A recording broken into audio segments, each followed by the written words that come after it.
Now, when Nissan first revealed the all-new GTR in America back in 2008, I had technically just graduated high school, and although we've been waiting a long time for Nissan to introduce an all-new version, the company is showing us another round of updates. I'm at the 2023 New York International Auto Show, and this right here is the 2024 GTR T-Spec. Let's take a first look.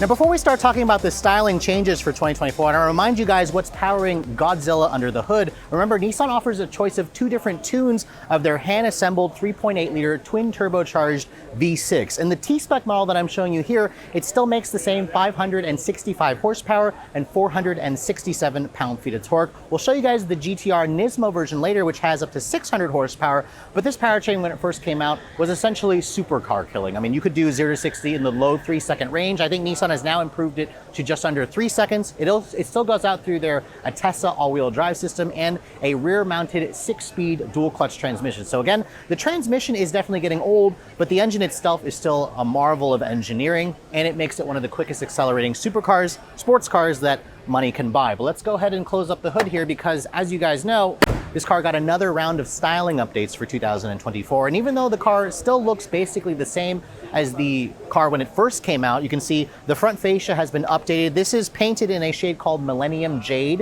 which is an homage to a color back on the R34 GTR. You can see the front end has a new front bumper. You have the same bi-xenon style headlights with the LED daytime running lights, incandescent turn signals, and then you can see here the fog lights have been redesigned where they have kind of like this hexagonal pixel shape to them, where you have, it looks like 1, 2, 3, 4, 5, 6, 7 different LEDs. You can see the front splitter is also slightly more aggressive. And then Nissan says they've been able to keep the same 0.26 coefficient of drag. So again, this is a sports car. It's going to have to be slippery through the wind. You can see there's a lot of functional air openings here. This is going to help with aerodynamics. And then you can see there are also some functional heat extractors that you'll see on the hood of this vehicle. Overall, I think the GTR still looks really good. So I'm really excited to see what Nissan is planning to do for a next generation model. Now, moving around the side profile, you can see the wheels have also been updated. These are the wheels that you get on the T-Spec model. They are kind of like a 20-inch raised finished wheel. It's a Nismo wheel painted in this bronze color. You can see the carbon ceramic brakes from the Nismo have also been grafted onto the T-Spec. You have a 6-piston rotor here. The rotors themselves are 6-piston caliper. The rotors themselves are massive. The wheels, they look good with this Millennium Jade exterior color, but the rest of the profile you can see is pretty much the same. GTRs have that traditional double bubble hood to them. You have a lot of functional vents. The vehicle itself also has a wide body. And then the wing back here you can see has been slightly updated, but I'll talk about the wing for the Nismo version later because that's the one that actually got larger. You can see the rear of the vehicle still looks pretty much the same. You have the traditional dual circular taillights back here where they're full LEDs. You also have their signature quad outlet exhaust, which you can see they kind of have like the burnt ends on them where they're tinted blue. And then you can see here there's the very subtle T-Spec badge, which again, we haven't seen on the GTR for quite some time. But I want to show you guys what the Nismo version looks like, because the Nismo is the model that has 600 horsepower. It's got like 483 pound-feet of torque. You can see this version here is painted in stealth gray, and it really just looks aggressive. I especially love the carbon fiber that you get for on the hood. You have additional carbon fiber on the front splitter. And then you also have the same kind of updates to the lighting. You have that LED light signature here. I love also the red accents that you're gonna get along with the Nismo badge. So even though this car is getting old, I have to say, it still looks really good. So that's one of the reasons why the GTR continues to be available, even though it's been in need of a replacement. You can see the wheels. They're also a 20-inch diameter. They're black finished, where you have the same carbon ceramic brakes with the red lip on them. You also have some additional extractors, of course, where it's covered in carbon fiber that goes along with the hood. You have a black side mirror over here, and then you have a carbon fiber roof, where this roof actually looks different versus what you get on the T-Spec model. That's all, I suspect, having to do with aerodynamics. And then you can see over here on the rear, the wing has been enlarged by about 10%, which again is all going to be added for downforce. You can see the rear bumper treatment also looks far more aggressive. You can see a lot more carbon fiber, a lot of functional vents and whatnot. And then surprisingly here, the Nismo badge, looks like they've moved it here to the center. I was looking for it down here, but overall, let me know what you think of the styling. Even though this car is definitely getting old, it definitely still has a look to it that is unmistakably GTR. Now, stepping inside the interior of the revised GTR is definitely kind of like a time capsule, because Most of the tech in here is literally from a decade and a half ago, which is a good, but also kind of a bad thing.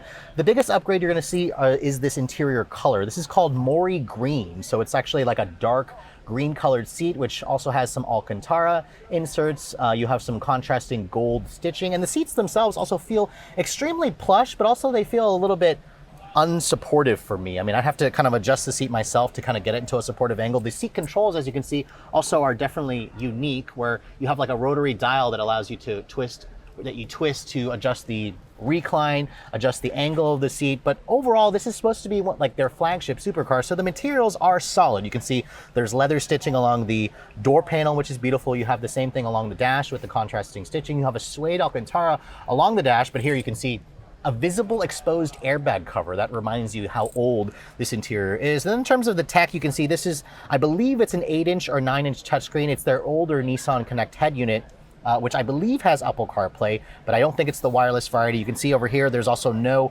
digital instrument panel. It's got just traditional dials to it with kind of a carbon fiber look. I also love the way the steering wheel continues to look, although I will say the rim feels a little bit small, especially for a supercar, but I do love the stitching along the airbag cover.